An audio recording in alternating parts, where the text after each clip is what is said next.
Hello दोस्तों, आज हम सीखेंगे प्रकाश का परावर्तन। यानी प्रकाश का परावर्तन होता क्या है, तो इसे बोलते हैं इंग्लिश में रिफ्लेक्शन ऑफ लाइट। सबसे पहले देखते हैं प्रकाश का परावर्तन। तो प्रकाश का किसी सतह से टकराकर वापस उसी माध्यम में लौटना प्रकाश का परावर्तन कहलाता है। प्रकाश का परावर्तन क्या होता है? प्रकाश जब किसी सतह से टकराता है और वापस उसी माध्यम में लौट जाता है, तो इस घटना को हम प्रकाश का परावर्तन कहते हैं। अब आइए हम देखते हैं चित्र की सहायता से। ये हमारी परावर्तक सतह है, ये हमारी परावर्तक सतह है, ये हमारी आपतित किरण है, ये हमारी परावर्तित किरण है, ये हमारा अभिलंब है, ये हमारा आपतन बिंदु है। ठीक है, अब देखते हैं यहां पे होता क्या है। आपतित किरण क्या होती है? जब किसी प्रकाश स्रोत से कोई किरण आती है, सतह पर टकराती है, तो हम उस किरण को आपतित किरण बोलते हैं। और सतह से टकराने के बाद जो किरण लौटकर वापस जाती है उसी माध्यम से हम बोलते हैं परावर्तित किरण। इसके बाद अभिलंब, सतह पर जो लंब डाला जाता है उसे हम अभिलंब बोलते हैं। तो यहां पर ये हमारी आपतित किरण हुई, ये परावर्तित किरण हुई, ये हमारा अभिलंब हो गया।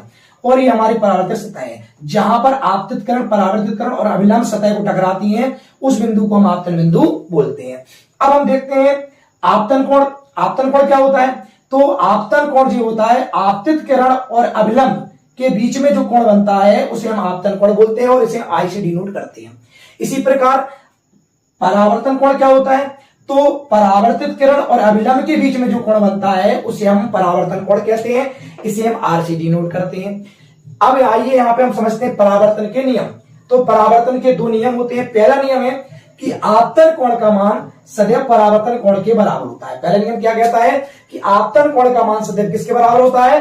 परावर्तन कोण के बराबर होता है। दूसरा नियम क्या कहता है कि आपतित किरण, परावर्तित किरण और अभिलंब ये तीनों एक ही बिंदु पर स्थित होते हैं। क्या होता है कि आपतित किरण, ये आपतित किरण है, हमारी ये परावर्तित किरण है और ये हमारा अभिलंब है, तीनों एक ही सतह पर, एक ही तल में, एक ही बिंदु पर स्थित होते हैं। आपतित किरण, परावर्तित किरण, अभिलंब तीनों एक ही तल में, एक ही बिंदु पर स्थित होते हैं। ये हमारे परावर्तन के नियम है।